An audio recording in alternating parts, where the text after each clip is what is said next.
Well, good evening. It's so nice to see so many friends out there. I've only been at K-State for a year, but I feel it's amazing. I feel like I know about half the people in the audience already, friends and partners. So thank you so much for coming. It's such a pleasure to welcome you to the 2019 Spirit of Leadership celebration. I wanted to spend a couple of minutes talking about leadership, talking about the Staley School just a little bit and some of my impressions, and then talking a little bit about some of the things going on at the university. That sounds like a lot, but don't worry, it won't be a really long time. So leadership, I've commented a number of times about one of the most important elements of good leadership is the ability to align people, the ability to get organizations aligned so that we're all moving together rather than moving at cross purposes. I think that's a really important feature of leadership. And the comment I want to make tonight to extend that a little bit is to say that organizations, universities, corporations, organizations that have the capacity throughout the organization, not just at the top, but a capacity for leadership throughout the organization, are best positioned to achieve that kind of alignment and move forward. And one of the things that I've loved about Kansas State University in the year and few months that I've been here has been really watching the leadership emerge at all levels across this organization. When I think about some of the big initiatives that we've undertaken over the last year, totally redoing the way we recruit students, totally redoing student success operations, totally redoing the budget model. And I think about all those things that we've done, and I think about all the people that did it. It wasn't me that did it or a few people in Anderson Hall. It was people across the university that aligned themselves to a common mission and worked together to achieve the changes that we've been making at the university. It's been wonderful to see, and it's continuing. A couple of comments about the Staley School. First of all, I have to admit, I barely knew what the Staley School was when I came, but I'm so excited that we have this gem of a school that focuses on leadership, which is something that I think is so important to the world. When I think about some of the opportunities I've had to interact with people, really incredible people through the Staley School, the Mandela Fellows that I had a chance to, a lot of you had a chance to interact with over the summer. These are young people that are facing tremendous obstacles and overcoming them to change their communities and thereby change the world. And it's just so wonderful to meet these people and have enduring networks. A lot of them, they're emailing me, still. Not quite sure why, but it's wonderful. It's wonderful that I'm still in touch with these young people. The Staley School also has been one of the real sources of leadership talent. And I have to apologize a little to the Staley School because I've been stealing the leadership talent from the Staley School. As people are laughing, they know what I'm talking about. So, Mary has stepped into a role for us, running a student success on an interim basis for the university. But she's amazing. Trish has then stepped up into the leadership position here in the Staley School. We had an event just the other day, this is just another of many examples, in which we called upon the talents, Brandon, Trish, Mary, a bunch of people from the Staley School helped university leadership think about change management. This is a time when so much change is going on at the university, and it was so helpful to have really professional, wise people coming in and helping us think about how you manage big transitions and big changes. So I really appreciate that out of the Staley School, and I promise we won't keep stealing people from the Staley School. I wanted to end talking a little bit about some of the things we're doing right now in this year. Very quickly, we're refreshing the 2025 strategic plan here at the university. This is really big, and it's, by the way, a big part of alignment at the university is to have a strategic plan that the community adopts, accepts, that the community is fully behind, and that aligns the university to go forward. So it's a big part of leadership at the university to develop this kind of a strategic plan. And in this refresh, one of the things we've done is we've we've rewritten or we've drafted, and it's still a draft at this point because we need all of you to weigh in on this. But we have the president and I have a draft of a new vision statement for the university and a new visionary goal for the university. And I wanted to just take a minute just to read this to you. The importance of this vision, I think, is that it connects, at least in my mind, it connects our university strategic plan to our mission in a way that the previous visionary goal maybe did not. Okay. It connects it to what we value as an institution, and that's how I think you should think about vision. Vision should be thought of in terms of what's important to you. What do you value? So the visionary goal, it says by 2025, that's the name of the strategic plan, 2025. By 2025, Kansas State University will be a premier student-centered public research university serving communities at home and across the globe through our land-grant mission.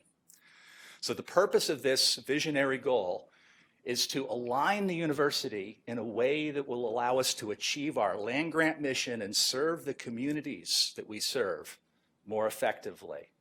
I'm not going to read the whole visionary statement. There's sort of like a paragraph that amplifies on that visionary goal, but feel free to go to the 2025 website, look at what we've done with this draft, comment on it. There's a survey opportunity for you to comment on it.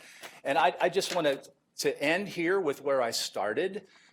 Aligning the university behind our 2025 plan is critical to our being able to continue to move forward. We've made great progress under the 2025 plan. When you look at I'm not going to bore you with all the numbers, but when you look at the numbers for things like student success, continued improvements in graduation rates and the like, that's what happens when you adopt a clear strategic plan. Everybody is behind that plan. Everybody accepts and supports the vision and the mission of the university. You move forward. So I think that's a sort of a case study of leadership in action at an institution. So thank you very much. Let's get going.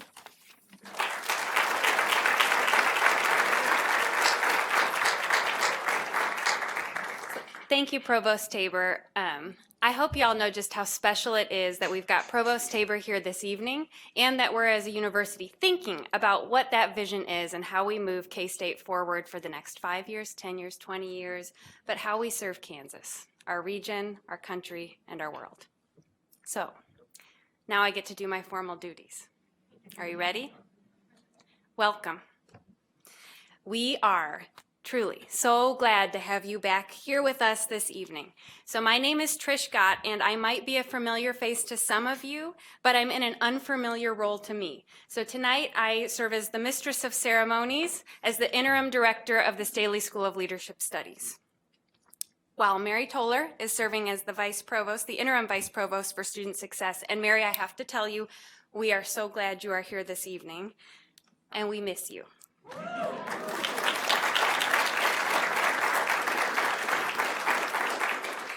But I also have to thank you and Provost Tabor and the Staley School. I want to thank you all because I'm grateful. I'm grateful for the vantage point that I've had this semester in the interim role.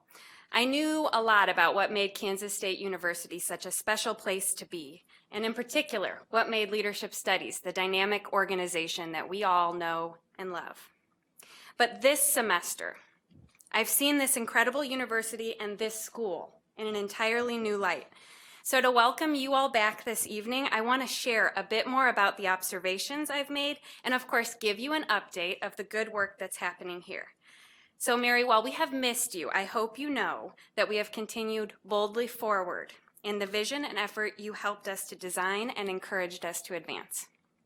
So to start, okay, who felt it? Who felt the energy in the Staley School when you walked in? Just show me some hands. Who felt it? Okay, we got some energy. It's a happy Friday. It's a happy Friday, so of course, we're ready. We're ready. Are we ready? Okay, let's roll it down. On the count of three? Yeah. 1, 2, 3. Happy Friday! So it's a happy Friday for us here at the Staley School of Leadership Studies. This fall, more than 1,200 students are in our classrooms taking leadership coursework. This includes curriculum in 4 distinct academic programs: our minor in leadership studies, our nonprofit focus, a secondary major in global food systems leadership, and an interdisciplinary PhD in leadership communication. This number grows when we begin to count the number of students serving and learning through our programs. So if you felt the energy in the building, do you feel the energy here in this room this evening? For sure you do, especially our class leaders and our returning class leaders. This room is where we teach Lead 212, Introduction to Leadership Concepts. And this fall, we've had more than 750 students moving through our class. Lead 212 moved this fall from a 2 to 3 credit hour format at student request. This was made possible because of a fabulous team of educators who you know and love. Amanda Sabula, Tamra Bauer, Mike Finnegan, Andy Weefald, and Mafule Moswane worked creatively and intentionally to make the move seamless and continue to engage our students in high-impact learning. Their collective work has moved us forward this fall. Thank you. But as we think about being in this space, I have to give a nod to our partners at Cargill. Cargill, raise your hands, let people know where you are. One of the things, thank you, Cargill.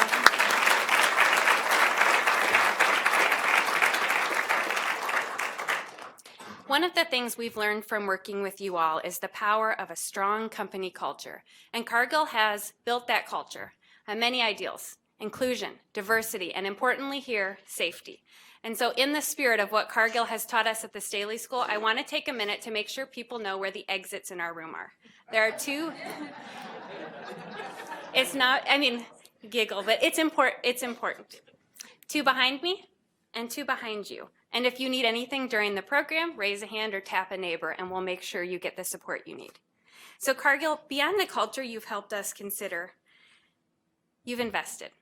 So you've helped us develop a program called the Cargill Fellows Program, a leadership development initiative directed by Roberta Maldonado Franzen that prepares our college juniors for a professional internship experience, and beyond that, develops their leadership capacity. Today, in this building, the Cargill team worked alongside those students to think critically about inclusion and diversity, and how we build more inclusive practices in our corporations, in our homes, in our schools, and beyond. Thank you for being here, and thank you for the work and the commitment you make to our students every day.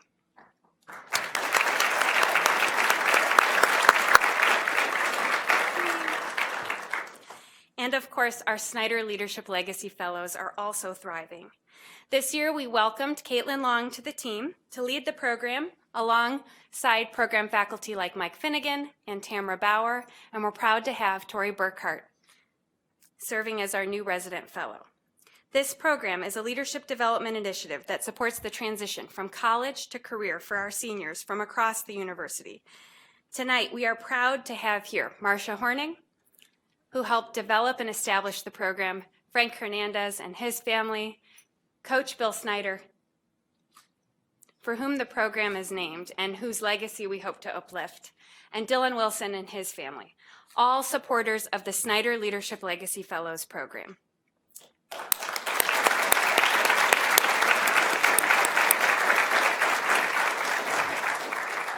And I have to tell you on a very personal note, as a community member, I have 3 young children, and 2 of whom play Park District sports. There is nothing cooler than going out to Seco Park on Tuesday and Thursday nights and seeing our Snyder Fellows coaching volleyball, cheerleading, flag football, and soccer. And personally, I love when they pull me aside and like, guess what happened tonight? The impact you're having on our community, on our families, on young people is truly immense, and we are so grateful for you, Snyder Fellows. So we also celebrate advancements with our nonprofit focus and leadership. Today, more students than ever before are enrolling in the courses and engaging in the program. Dr. Chance Lee, Mindy Wexelman, Lindsay Hamner have brought best practices from the field into the classroom and engaged our students in more practical experiences than ever before. And through these powerful practical experiences, we're connecting. We're proud of our partnership with the Nonprofit Leadership Alliance and Susan Schmidt. We are grateful for the continued guidance of, I'm going to say, alumni directors, like Dr. Olivia Collins, who's here this evening. And we're excited to share that our nonprofit curriculum is moving online, so who knows what's next. And as we continue to consider how to broaden impact, I'm excited to share that we have our second cohort of doctoral students in the Leadership Communication PhD program. This interdisciplinary program, directed by, go ahead and turn and wave, Dr. Tim Steffensmeyer, perfect timing, is a partnership with Communication Studies, Agricultural Communications, and Leadership Studies, with faculty from those programs, along with Journalism and Mass Communication. And today, in the second year of the program, we have 20 students, scholars, and practitioners who are thinking, studying, and practicing ways to enhance their communities and our world. This program is complete now with an established research arm, Third Floor Research, an initiative by which we partner with the Kansas Leadership Center. In this first of its kind research collaboration, we have an audacious research agenda to understand how leadership education, like what we do here at the Staley School and what our friends at the Kansas Leadership Center do, leads to progress in organizations, communities, and in our global networks. And just when you think it can't get any better, let me remind you of the incredible work of our student programs. Tonight, we have nearly 36 alumni from our International Service Teams programs. And we're celebrating 30 years of the international teams providing transformational learning experiences to students from Kansas State through service around the world. Hands-On Kansas State continues to serve as the campus volunteer clearinghouse and driver of citywide days of service and mobile food distributions. Our academic mentor students are in schools across the county, tutoring and mentoring youth in their classrooms and through after-school programs. And of course, Alternative Breaks has active service partnerships throughout the Kansas region and nationally. And this year, we also welcomed the Edgerly Franklin Leadership Scholars, a dynamic group of scholars and leaders focused on advancing issues impacting underserved and underrepresented groups. And I personally am proud to share with you that through partnership with the Office of Student Life and the Department of Multicultural and Student Affairs, we teamed to plan and facilitate the Wildcat Dialogues, engaging nearly 1,000 faculty, staff, and students in a discussion about how to build a more inclusive K-State. Thank you, Tamara Bauer. Thank you, Adrian Rodriguez. And thank you and welcome to our new Dean of Students, Thomas Lane. We are so glad you're here.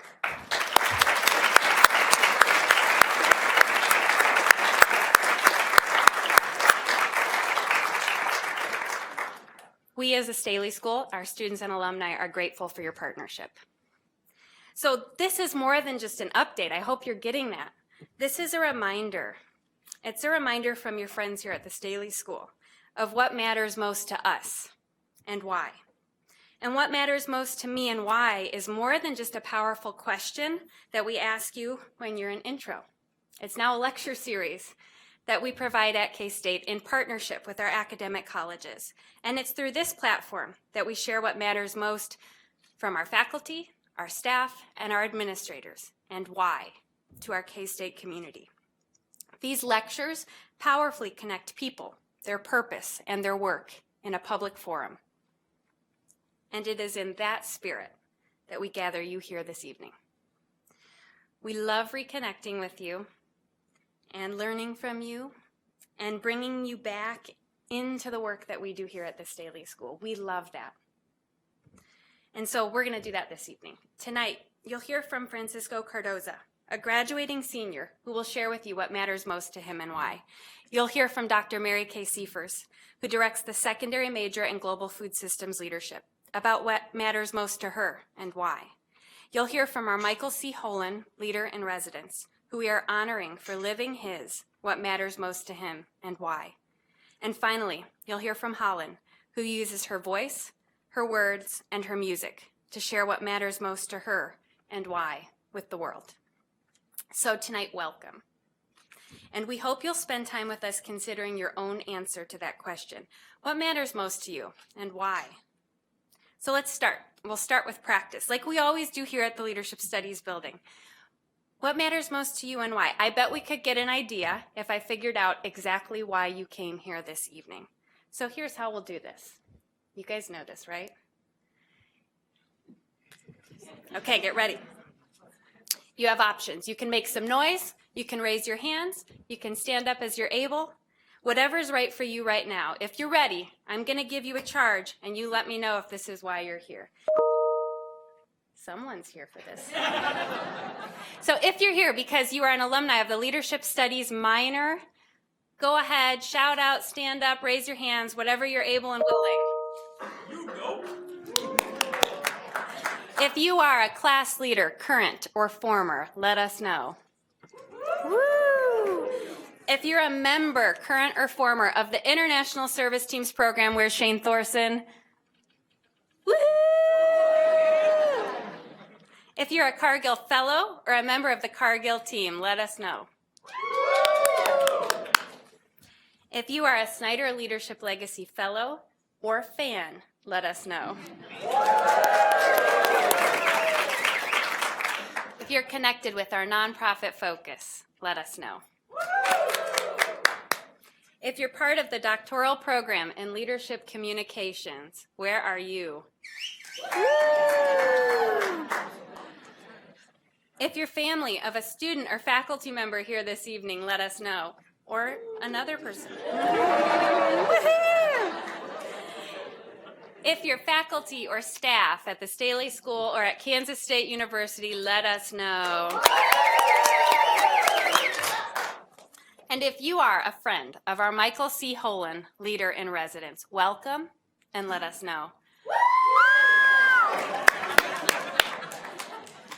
Okay, so you're warmed up. Welcome. Welcome again. We really are so glad you're here with us this evening. As we continue to ask the question, and we will, what matters most to you and why, I'd like to introduce you to Francisco Cardoza.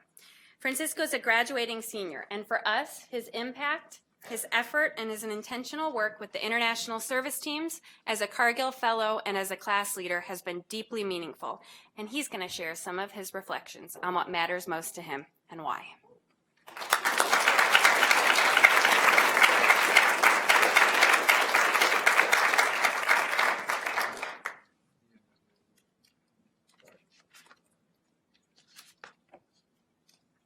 Got it.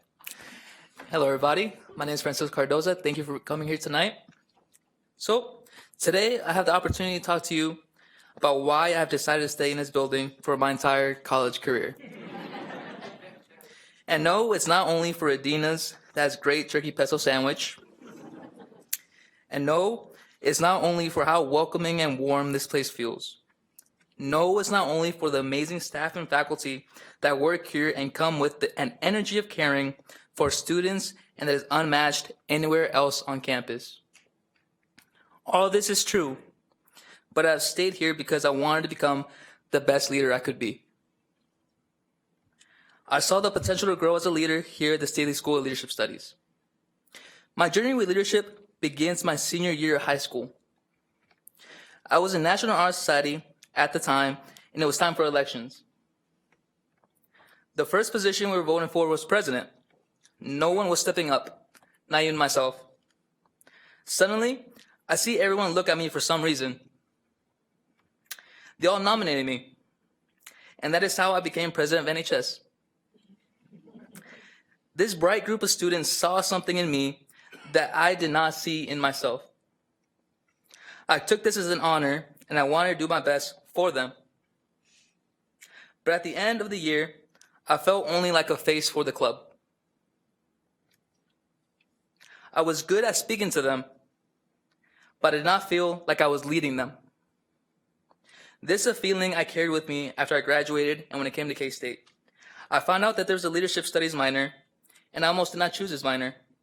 I had spoken to other faculty about my interest in leadership studies, a couple of them that mentioned how there's no need for it. You can pick up leadership skills on the way. This may be true, but after my experience with NHS, I knew that I truly wanted to improve and grow as a leader. I went with my gut, and it took Lee 212. Had the great Dr. Lee Fine, and after a semester, I knew had made the right choice for me. At the time, I had no idea how impactful and life-changing this minor was going to be. One day, in that same Lead 212 class, Kate Long walks in and talks about international service teams and how one gets to volunteer at a different part of the world, experience culture with a team, and give back in whatever way that may look like for that specific host country's organization. Right away, I felt something in me and I knew I wanted to apply. It's a feeling that I cannot explain, but I can explain the importance of giving back and how important it is for me. I had the opportunity to go to Camacua, Paraguay that summer of my freshman year and teach kids from pre-K to 6th grade how to speak English. It was a life-changing experience. And I loved it so much that when the opportunity came to apply to be a student coordinator, when I came back as a sophomore, I took it right away. I have had the special honor to send groups of passionate students to go through similar experiences ever since then and to hear their stories when they come back. And the growth they have seen within themselves has always been my favorite part. I am also a class leader for Lead 212. I remember how impactful Lead 212 experience was thanks to Dr. Fine and my class leader, Reagan. The way she provided a safe space for our learning community to share important conversations on heavy topics is the main reason why I decided to become a class leader myself. Having been in college a couple of years and lived through a couple of all-nighters studying finals, I had moments where I lost focus on the main reason why I came here to K-State and how excited I was first coming here. Being a class leader and having had the opportunity to work with first-year freshmen reminded me of that feeling. Seeing them all bright-eyed, confused, and excited for the first semester of college, which for me feels like forever ago since I was in their shoes, but it was really only 3 years ago, not that long. The State of School Leadership Studies has offered me all these amazing leadership experiences and more. I had the opportunity to talk to 1,000 students at Wildcat Dialogues. I was part of the first cohort of Cargill Fellows that allowed me to grow in my professional development, and now I have the opportunity to talk to you all today about how amazing leadership studies is, how it is more than a minor, and how has it impacted my life. So for me, leadership studies has made me the leader I am today. This matters because now I can use everything I have learned and create positive change today and tomorrow. Thank you.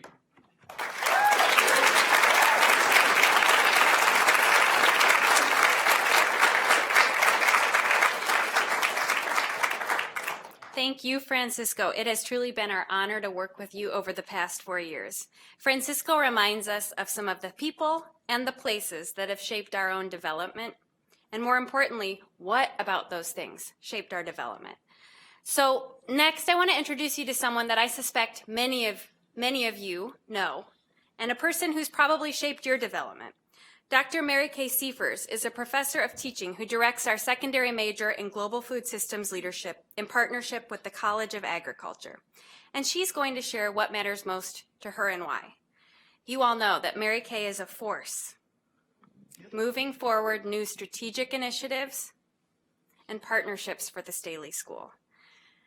And she's shown up for all of us in many ways, seen and unseen over the years. So Mary Kay, Global Food Systems Leadership is 2 years old, and you have filled courses along with your friends from the College of Agriculture to the brim with students who think critically about their role in global food system. So please join me, and please feel free. Welcome, whoop, holler, whatever you need to do to let Mary Kay know how much she means to you. Mary Kay.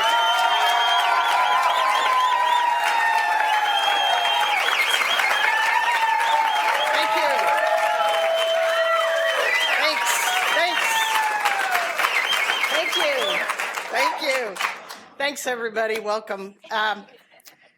20 years ago, 1999, I came home to a place that I'd never been before.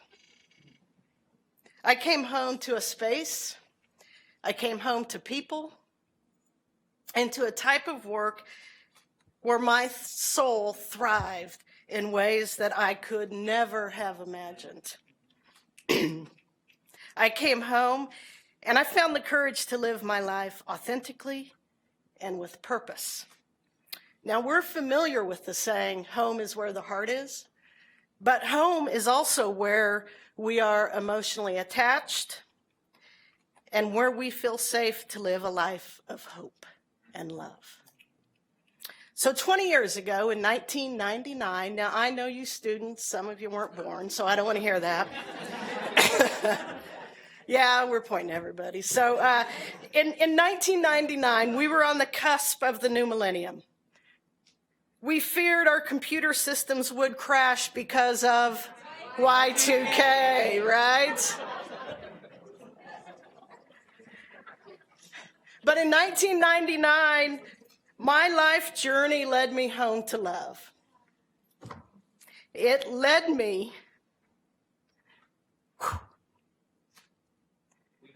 Okay. Yeah. It led me to love.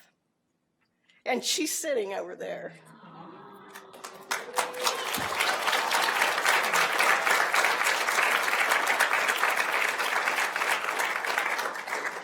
It led me to Nancy Bolson, the love of my life. And so this year, Nancy and I are celebrating 20 years of coming home together. Now, I wish I could say we're celebrating 20 years of marriage, but 4 years, okay? We got 4 years. But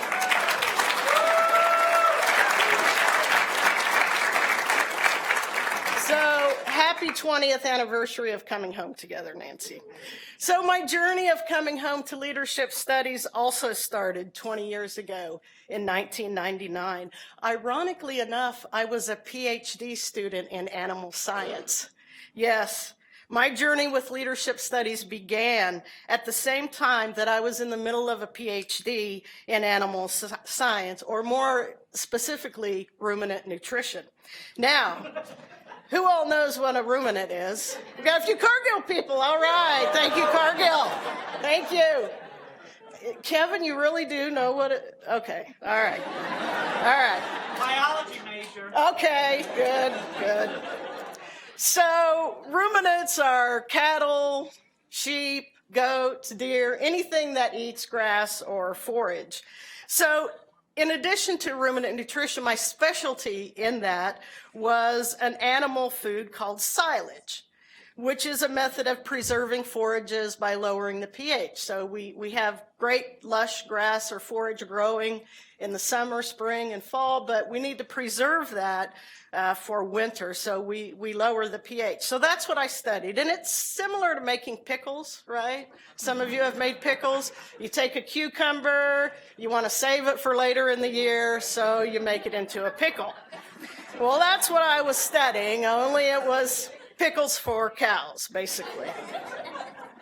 So here I was 20 years ago studying silage, taking classes for my PhD in animal science, and I was also teaching classes in animal science as a graduate student. So I was also teaching fundamentals of animal nutrition and animal genetics. Now, I had a full plate. I was successful. And I loved what I was doing in animal science, taking classes, teaching classes, working on research, writing a dissertation, and I was also traveling around the world talking to farmers about making really good silage. So what happened? What happened when I loved what I was doing that I came to a place in my life to call leadership studies home? Well, it goes back to Nancy. You see, Nancy introduced me to Susan Scott. Susan was our first director of leadership studies, and she, with Bob Shoup, Bob, would you wave at everybody? Hey, Bob. So Susan and Bob created, developed, founded, and birthed this family that we call leadership studies. So in 1999, Susan and Bob became my mentors, my role models, and I knew I was at home with them. Now, at the time in 1999, Susan taught a course titled Women in Leadership. And I talked my PhD committee into accepting that course for my program of study. Well, I walked into that classroom, and really it wasn't a classroom at the time, it was a living room, right? Because leadership studies at that time was in a small house across the street of North Manhattan Avenue. So I walked into that class, we sat in a circle in the living room, and we sat on Susan's patio furniture that she had brought from home. But I walked into that red brick house on North Manhattan Avenue, and my heart went boom, boom, boom, boom, boom, boom. I knew I was home. I knew I was in a place and with people who could help me grow and understand myself, as well as learn about how to make progress on the issues that I cared about. And I knew I was home because I could help other people at that place as well. I could be the real me. And I knew the work I could do there was meaningful and would give me purpose. It would speak to my soul. And it was at that moment, sitting in the living room, taking a class called Women in Leadership, that was taught by a wonderful woman who cared about my entire being, while at the same time pressing me to grapple with some really difficult questions. It was at that moment that I became clear what mattered to me and why. I knew I was meant to be an educator in a brave space, where students could come together to work on challenges that speak to our calling, our values, and our purpose. Now, after that semester ended, Susan asked me to co-teach with her the next semester. And as the saying goes, the rest is history. I haven't left leadership studies since then, by the way.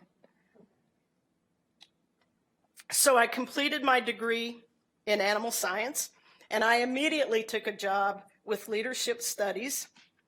I had come home, and I knew that in every cell of my body. Now, my first office in the leadership house, it's what it was, a house, was in one of the bedrooms on the second floor. Now, Coach Snyder, I know that family's been critical to your work. And I want you to know that this program, too, was built on family. I mean, we had class in a living room. My office was in a bedroom, and we all shared the same bathroom. We only had one, right? So in the 20 years that I've been with leadership studies, I've seen immense change. But through all that change, we've stayed steadfast in our basic mission to develop knowledgeable, ethical, caring, inclusive leaders for a diverse and changing world. Now, I've seen our name change 3 times. We went from one house to 2 houses, to the old foundation, to Edwards Hall. And since 2010, we've been in this amazing home. We've had so many talented staff who've shared their gifts. I'm thinking of,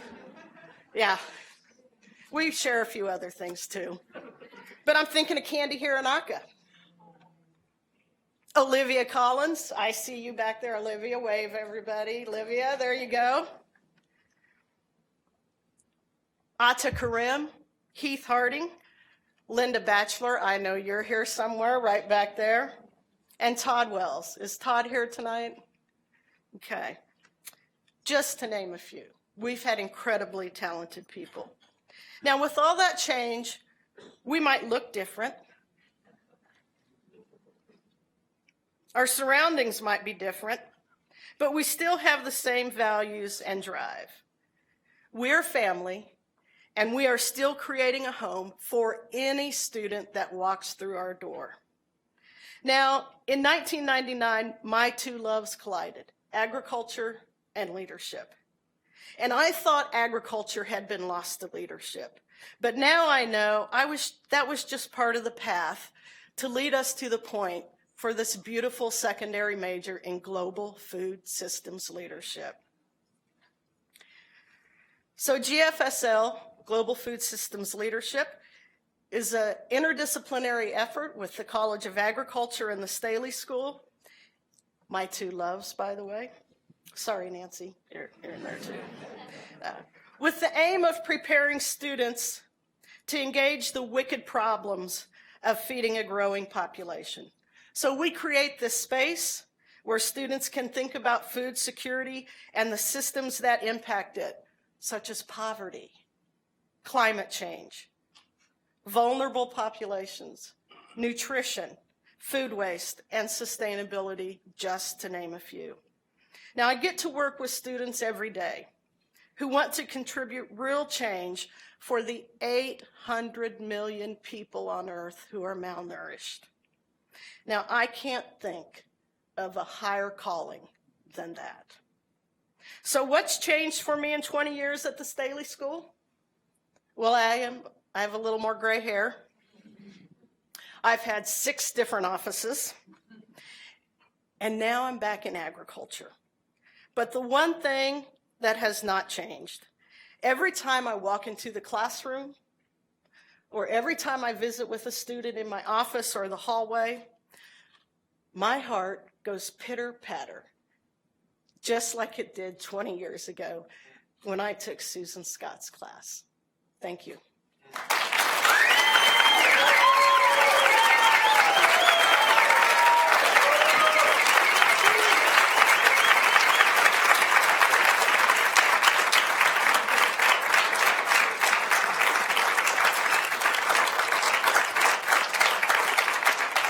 Thank you. Thank you. It's my honor now to introduce a student from Global Food Systems leadership class, and I'm so proud to do this. So it's my honor to introduce to you Jaden Castanado. Now, Jaden is a junior in food science. He's also a Cargill Fellow. Of course, he's in Global Food Systems leadership, and he's a volunteer at the Cat's Cupboard. Jaden, come on up.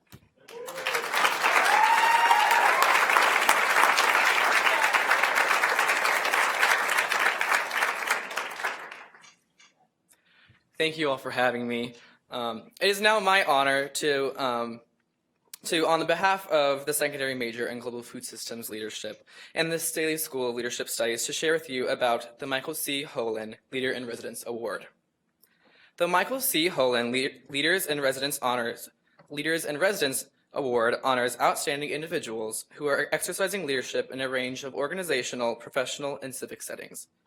Recipients come to campus to share experiences and engage in rich and challenging conversations with our students and with Kansas State University community. The principles of this award include the following ideas: service to the common good, collaboration, leadership as a process, and finally, that successful leaders engage in leadership with those of other backgrounds and cultures. This award honors the legacy of Dean Michael C. Holen and recognizes that leadership is a process and aimed toward the common good. Would Dr. Michael Holen and his wife, Dr. Kathy Holen, please stand up and be recognized for their work of his legacy of leadership?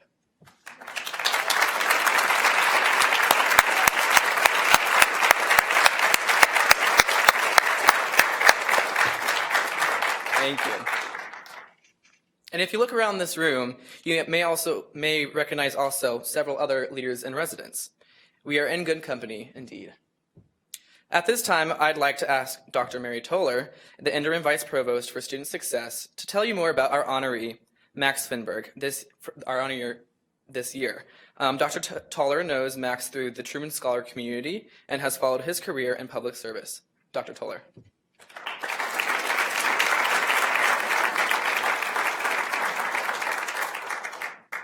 Thank you, Jaden. And thank you for the opportunity to introduce my friend, Max Finberg. 2019, Michael C. Holen, Leader in Resident. K-State family, Staley School family, Max. Woo! Max, all the best people right here. You are now introduced. Max has had and is having a remarkable career in public service. He will tell you what matters to him and why here shortly, but just looking at his bio, you see a person living a life of purpose. He has worked across sectors and party lines with organizations and agencies, secular and faith-based, national and global. Congressional Hunger Center, Alliance to End Hunger, the White House Domestic Policy Council, USDA Rural Anti-Poverty Initiative, Office of Faith-Based and Neighborhood Partnerships, UN Agencies for Food and Agriculture, Director of AmeriCorps Vista, UN World Food Program, and now Growing Hope Globally. In a time where lines of division, taking sides, and picking teams can seem the organizing principle of public discourse, in Max we have an example of advocacy and activism that models respectful engagement. Across all the many ways we understand and celebrate our differences, Max sees and draws out what we have in common. He has to. Exercising leadership on the big, systemic, grand, daunting challenges of hunger and poverty requires inviting all of us to find our part to play and energizing us to do so. That leadership takes its own energy, and Max has buckets of it. As Mary Kay is, so is Max a force. He is intense, wears his passion on his sleeve, and he doesn't know a stranger. A mutual friend and licensed physician in the audience tonight has diagnosed Max as annoyingly kind, deeply passionate, good to the bottom of his soul, and strictly medically speaking, drippy sappy. Don't make a mistake. These are terms of endearment of the highest order. So the opportunity to recognize Max's extraordinary public service and invite our students and colleagues to spend time with him, make connections, hatch some plans, seed some dreams, is a real treat. An added treat is that this opportunity is in the form of the Michael C. Holen Leader in Residence, honoring another leader, a mentor and friend that I hold in the highest regard. And these two leaders have much in common. So not the drippy, sappy part. In fact, they have very different styles. But they are both remarkable, effective, transformational leaders, tenacious, resilient, persuasive, and without a doubt, committed to purpose. Both are strategic, drawn to big ideas, with plans forming from a conversation here, a connection made there. They tend to their relationships. They care for others.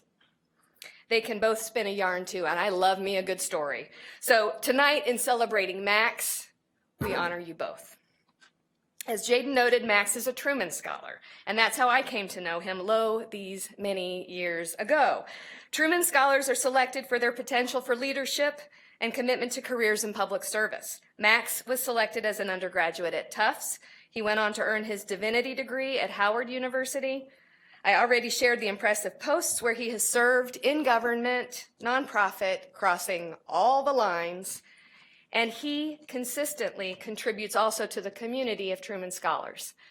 He does so in many ways, connecting with recently selected scholars to learn more about their commitments and plans, as he did today with our very own Clara Wyckoff, and sharing experiences, asking questions, making connections, and sharing contacts, which he has done throughout his time with our students and our colleagues on campus this week. Thank you, Max, for making the time to be with us and to serve as our 2019 Michael C. Holen Leader in Residence. Thank you and welcome.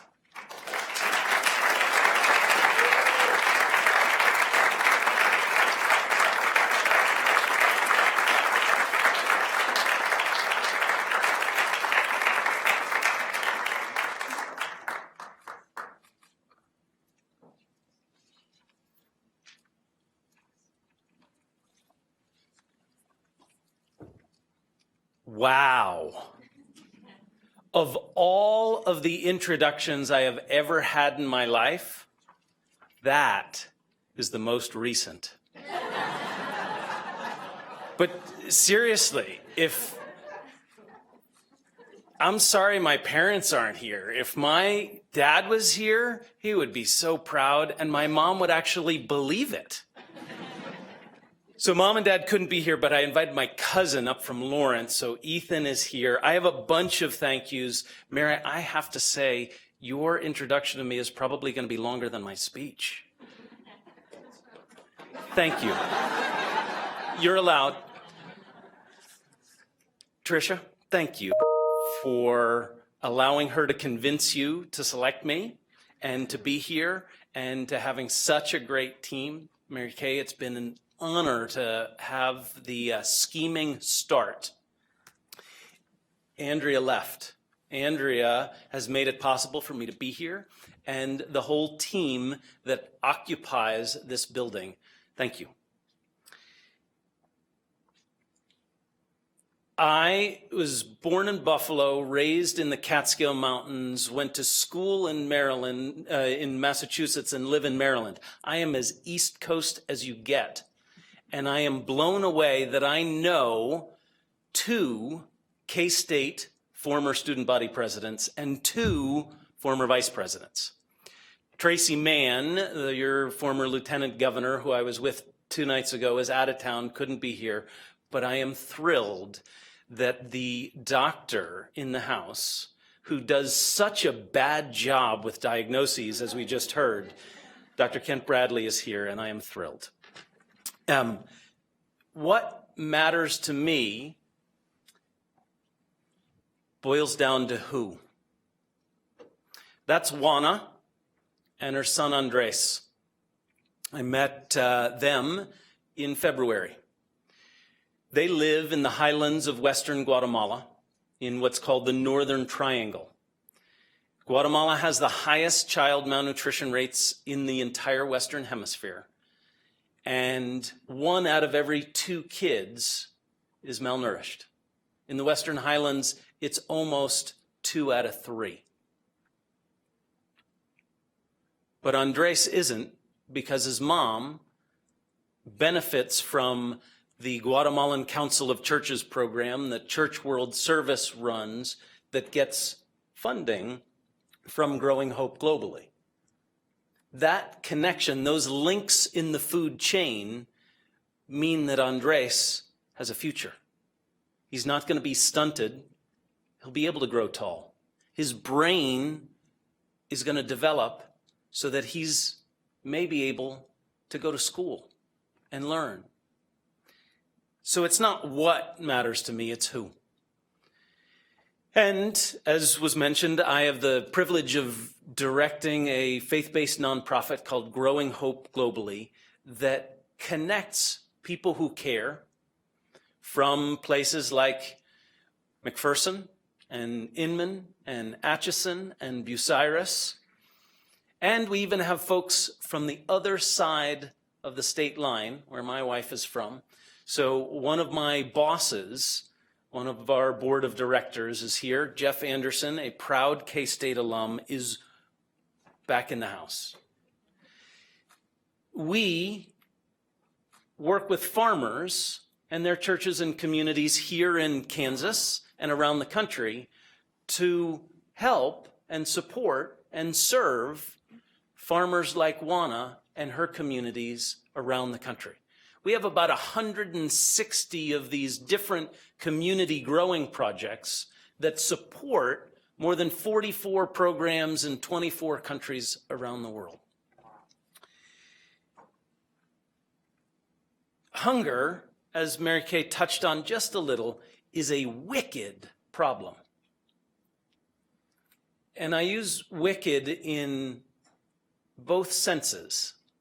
Wicked as in evil, wicked as in really big. So when I was sitting in some of your shoes, senior year of college, I took a class on overcoming global hunger and found out that 25,000 people, most of them kids, died every day from hunger. And I said, I want to do something about that. Now, it's only 18,000, mostly kids, who die every day, more than malaria, more than tuberculosis, more than AIDS combined. So, That was my wicked problem to address. That's what motivates me. Here at K-State, thanks to Trish and Andrea, I have spent the last 34 hours with 16 different appointments. We've talked about climate change. We've talked about food waste. We've talked about sex education. We've talked about nutrition. We've talked about leadership. We've talked about food systems, diversity and inclusion. We've talked about international service. What's been clear to me is that mission. What's the mission again?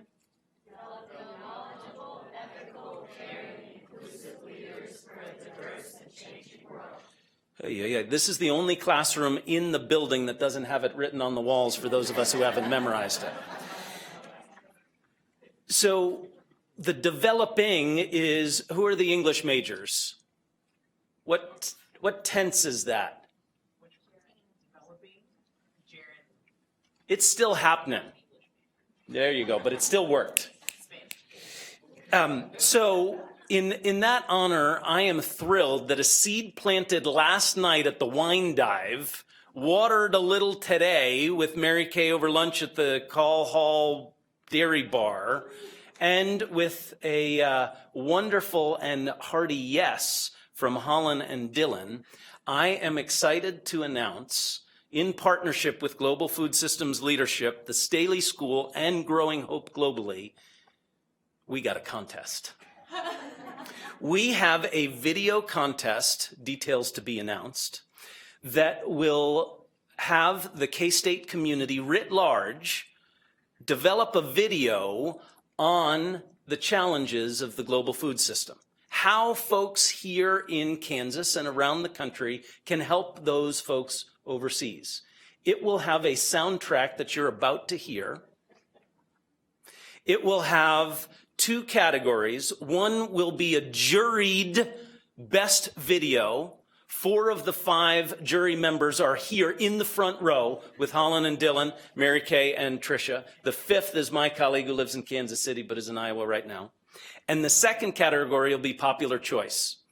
So how many YouTube views you get, how many likes, how many shares, we're on it. All because I think that the next folks who are going to end hunger right here.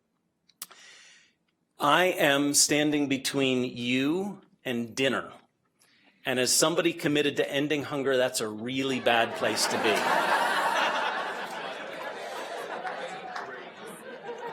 So, thank you. The why of what I do is because I follow the greatest leader in the history of the world, this guy Jesus of Nazareth. We're at an 1862 public land grant institution, so it doesn't matter to me, or definitely to the school, whether you view him as the Son of God, a great teacher, a prophet. That doesn't matter. But he changed the course of history. The whole calendar is different because of Jesus. But it's a little different. So the question he put out there of what are you doing for others is the why for me.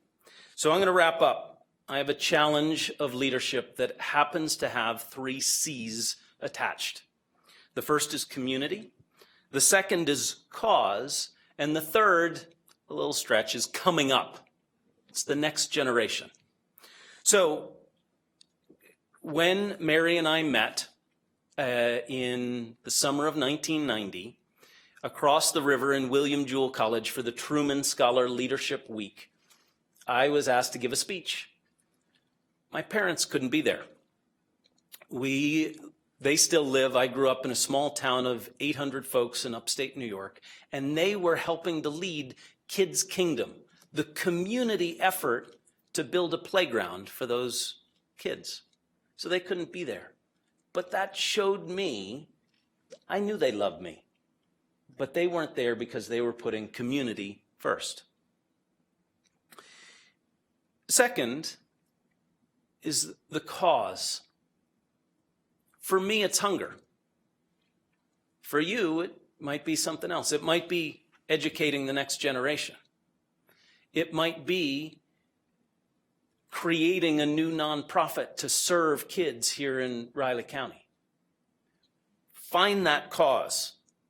So a great example, friends of Jeff, who I got to meet in December, are the Guttermans. Paul and Rosie Gutterman are the patriarchs. They have a farm, southern Johnson County in Bucyrus. Their kids came here to K-State, and many of their grandkids. How many of you know a Gutterman? See? Their family farm, their Catholic parish, and another one across the river in Missouri have come together for the cause of addressing global hunger and worked with us and have raised and donated more than $1 million to help the Wanas of the world. So in answering the what do you do and why, serve your community. Honor your cause, whatever that is. And if it's hunger, chat with me afterwards. And third, honor those who are coming up. That next generation, as the Staley School does so well. So, yes, we have Truman Scholars, where the legacy of President Truman is not a building with bricks and mortar. It's embodied in Clara Wyckoff. It's embodied in Kent Bradley and Mary Toller, because he wanted to invest in those coming up.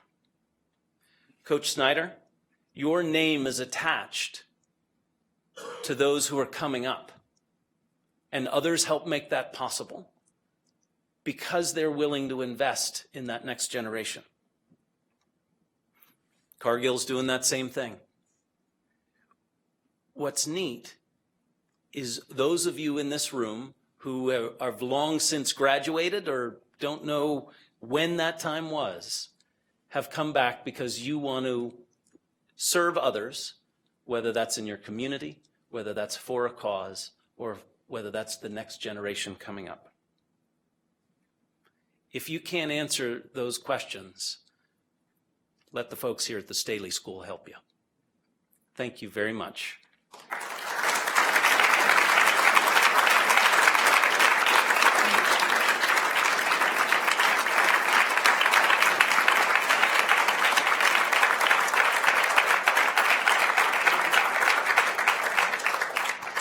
So thank you, Mary. Thank you, Max. Your call to action and the passion and purpose for which you work has been evident to all of us here at the school in our interactions over the past few days. Thank you. So we turn back to you all. The reminder, our alumni, our friends, our colleagues, our partners, and our guests. The question at hand is what matters most to you and why. We have been impressed on this campus by what matters most to Coach Snyder, the development of youth. And we see that through our Snyder Leadership Legacy Fellows program. That program has brought us Dylan Wilson, and Dylan is here, this family, this evening. Dylan, alongside with the Snyder Fellows team, has come back time and time again to share his gifts, his purpose, and his passion with our students at Kansas State University.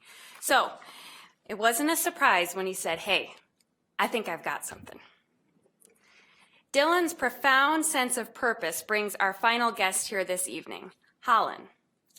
Holland, also known as Holly Wilson, Dylan's wife, is a singer and songwriter, and her music includes messages of purpose. She'll be singing an original song, and consider this our parting gift to you this evening, a way to really consider what matters most to you and why. Holland's song, Love With Your Life, is about purpose. So as you listen, I'd invite you to consider the answer to that question once more. Holland.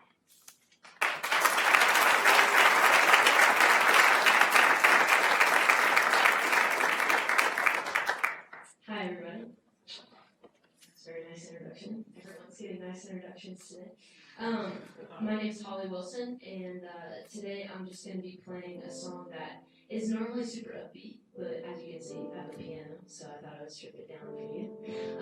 But when I was writing this song, I thought, man, what matters to me most is loving people.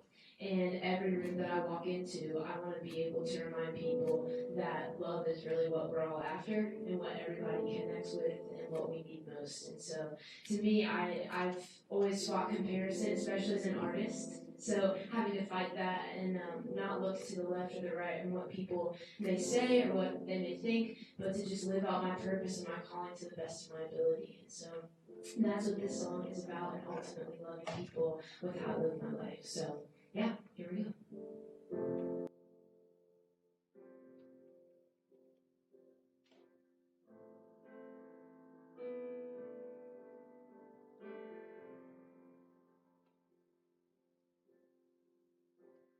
There's only so much you can say to what's turning into noise.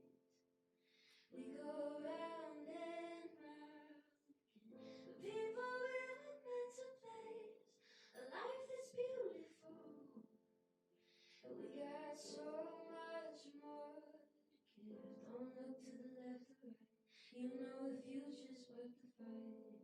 Don't look to the left or right. L-O-V-E rolls off the tongue. Sometimes the word's just not enough. Gotta dig a little deeper. You gotta love with your life.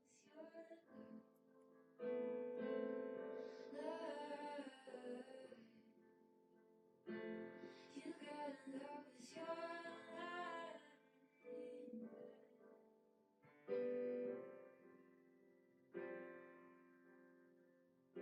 You crash into a brand new day. The world's up in your face, and they gon' whisper in your ear, pushing back your nature space to be who you gon' be. Yeah, we got so much more to give. Don't look to the left or right. You know the future's worth the fight. Don't look to the left or right. Yeah, L-O-V-E rolls off the tongue, but sometimes the word's just not enough. Gotta dig a little deeper. You gotta love with your life, like a fire burning strong.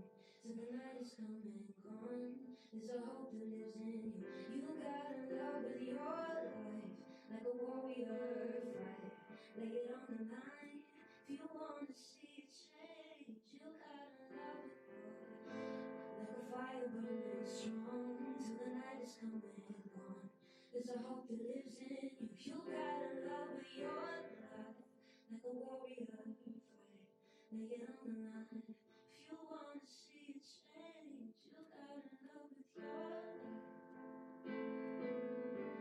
Love with your, love with your, you gotta love with your life.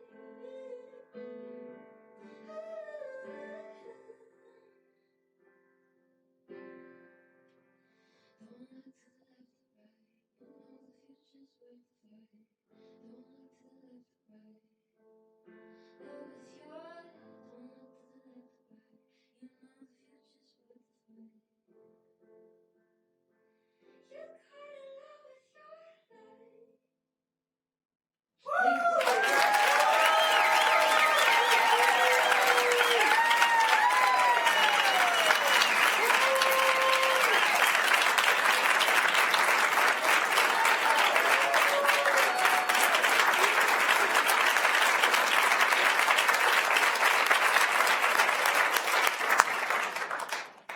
Thank you, Holly. That was so cool. So thank you for celebrating with us here this evening. Thank you, Max. Thank you for your work, for your purpose, for your legacy, and for your charge. Thank you, Jaden and Francisco, and to all the students who are here this evening. And thank you, Mary Kay. Thank you for your commitment and your leadership. You make this place home for many of us. So, and to the faculty and staff of the Staley School of Leadership, current and former, thank you. We are so glad you're here this evening. So now it's my other job to invite you to stay. We've got drinks, there's food, Holly's gonna play us some more music, and you know we love a good party here. So stay, enjoy, reconnect, and remember, wake up tomorrow, wake up the next day, and the day after, and ask yourself that question. What matters most to you, and why? That's what we'll be doing. Thank you.